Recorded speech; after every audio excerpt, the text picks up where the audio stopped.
So, things we need to know about free energy.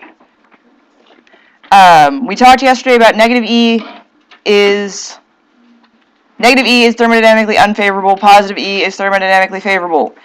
The one thing we didn't talk about yet was if E equals 0, we have reached equilibrium. And what equilibrium means is the battery will stop working. There's not enough oomph to get anything to go anywhere. Larger voltage means more thermodynamically favorable. Delta G negative, thermodynamically favorable.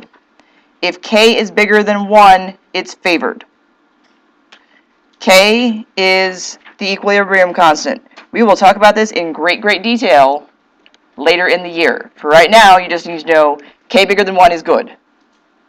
Because it's going to make negative RT natural log of K negative, delta G negative, and that's good. R is a constant. In this context, it will always be 8.31. T is the temperature. It has to be in Kelvin because it's Kelvin on your R, and you don't want a negative temperature because bad things. So all of these equal a good reaction. Oops, too far. So we have got an oxidation reduction reaction. They've been nice and gone ahead and given us our half reactions. Are these both written as oxidation, both written as reduction, or written differently?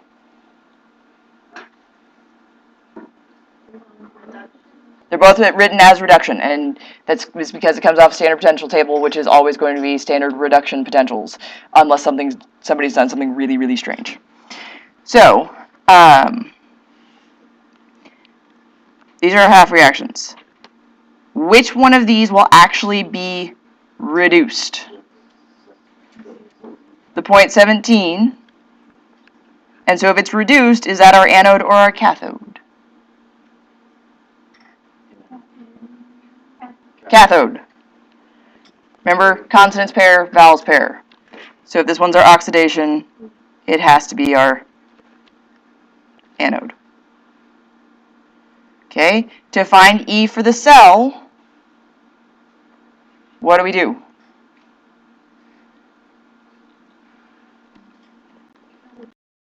Cathode minus anode.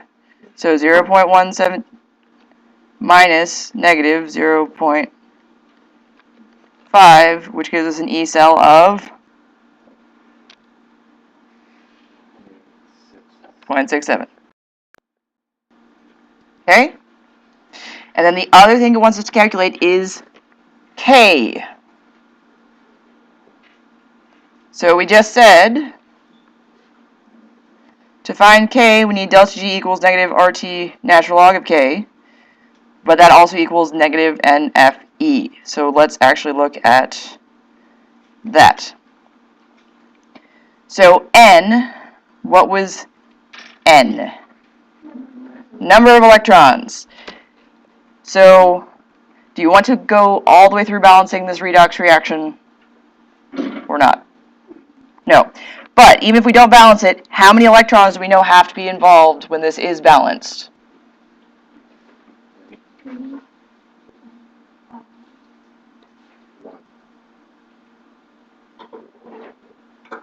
So, how many are involved in the first reaction? How many would have to be involved in the second reaction to balance? 2. So how many are involved in the reaction? 2. Because the 2 from the 1 go to the other. It's not a total thing. It's when you balance, how many electrons are getting canceled out. In this case, it's 2. Because the 2 that are getting gained by my reduction are coming from the 2 being lost by my oxidation. There are not any magically appearing or disappearing electrons. Ms. Copeland? 2 is the only number that was not said. Yes, she is.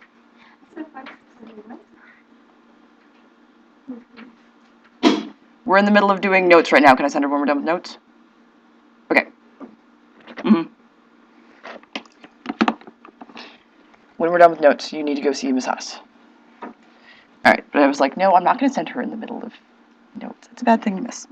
Alright, so we just said we have 2 electrons because this one has 2. When we balance, this one would have to have 2 as well because we multiply the whole thing by 2. And then F. Do we need to calculate F or do we look up F? Look up F. What is F? 485.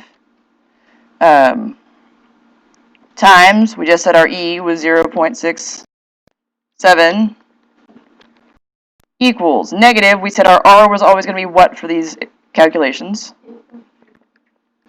Okay. Times temperature. What's our temperature?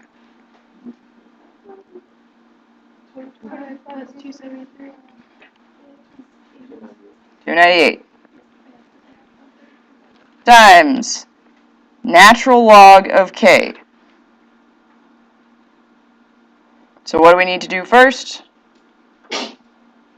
Multiply, and then we will divide. So I'm going to go and do the rearranging before we do the math.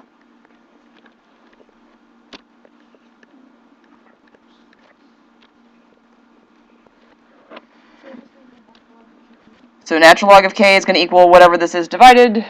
Anybody got a calculator to divide this out for us?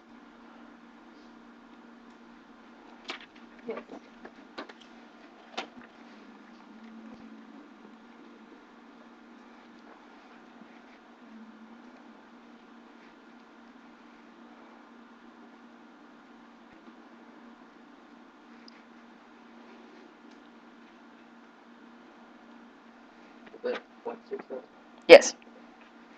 Remember, that was our E cell.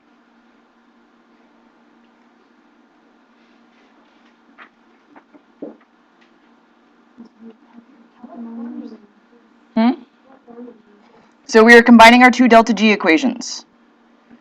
Because remember, delta G either equals negative NFE or it equals negative RT natural log of K. We had E, we're looking for K.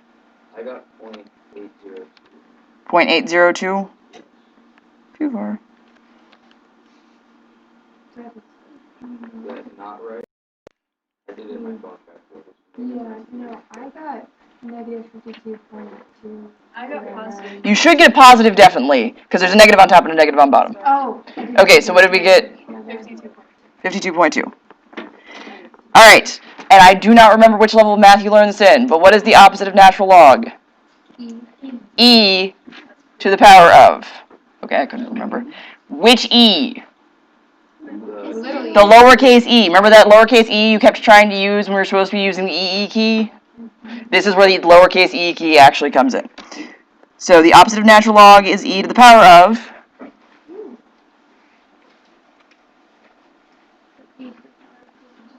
52.2, yep. Remember, E is Euler's constant. It's like 2.73, maybe. I hit the key on my calculator. And frankly, don't use it that often, so. 2.718. Okay. It's a thing, it's important. I hit the key on my calculator. Math is a hammer, you use it to hit stuff. That was the opinion of one of my physics professors. Alright, so what do we get when we do e to the 52.2? 1.6792 times 10 to the 22nd? Okay. And k does not have a unit. K is one of those legitimately naked numbers. Yep. Alright. So, if we know E and need K, or know K and need E, we're going to put these two things equal to each other. The other one you need to remember is if E is 0, the battery is dead, we're at equilibrium, and so that will allow you to calculate other things, potentially. Alright. We're not going to do the applications, really. It's just, hey, we can make batteries out of this. Yay. Alright, the only other kind of problem we can do is electrolysis and electrolytic cells. This is all going to be dimensional analysis. So that much is nice. Don't worry about the signs. You do need to worry about what's being oxidized, what's being reduced, but that one you'll look at. So calculating energy. These are the only two real kinds of questions that you can have on the AP test about electrolysis. It's either how many grams of metal could be plated if time and charge are known, or how long would it take to plate out a given mass if current is given in amps. So you're either given mass and are finding time, or you're given time and current and being asked to find mass. So things we need to be aware of. Amps can be written as coulombs per second. This is very, very important when we're doing these calculations, because it will give you amps most of the time. You've got to just rewrite it as coulombs per second. This means if your time is in minutes, can you use the time in minutes? No, get it to seconds. A lot of times you just give your answer in seconds unless it specifies otherwise. And our Faraday, because we didn't talk about the unit so much, Faradays are coulombs per mole of electrons. And this again is how many moles of electrons are moving in our reaction. And this is going to be given from our balanced equation.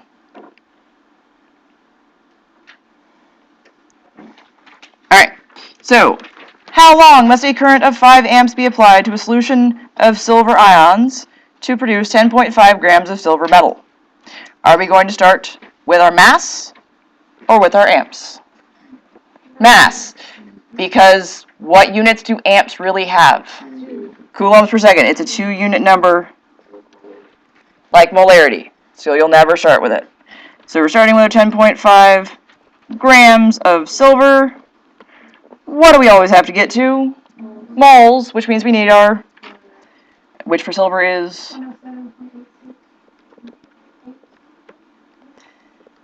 And that's one of those molar masses that if you don't have it memorized yet, you will probably at some point, because silver shows up a lot. It's in all the quests. Yeah. Silver and nitrate. Stupid. Quest like silver. Okay, and so remember at some point we're going to need Faraday's constant, but that's per mole of electrons. We need to go from moles of silver to moles of electrons. So for every 1 mole of silver, how many electrons are going to have to move? 1, because it gets a charge of +1, so 1 mole of electrons. So basically whatever your change in charge is, that's how many electrons have to go somewhere. And then once we're at moles of electrons, we're always going to go to Faraday's constant, which is coulombs per mole of electrons. So 96,485 coulombs per mole of electrons. So is my 96,485 going to go on top or on bottom in this case? Top.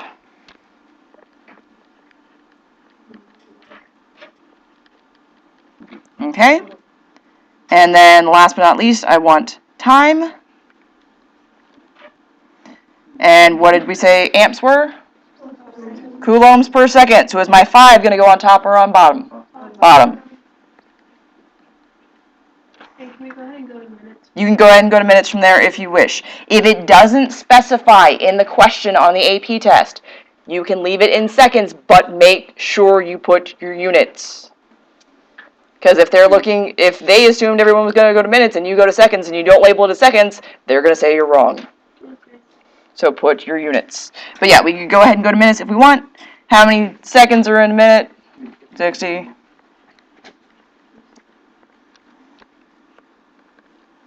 And then we just multiply everything across the top, divide by everything underneath. And we should end up with 31.3. If you try it and don't get 31.3. All right.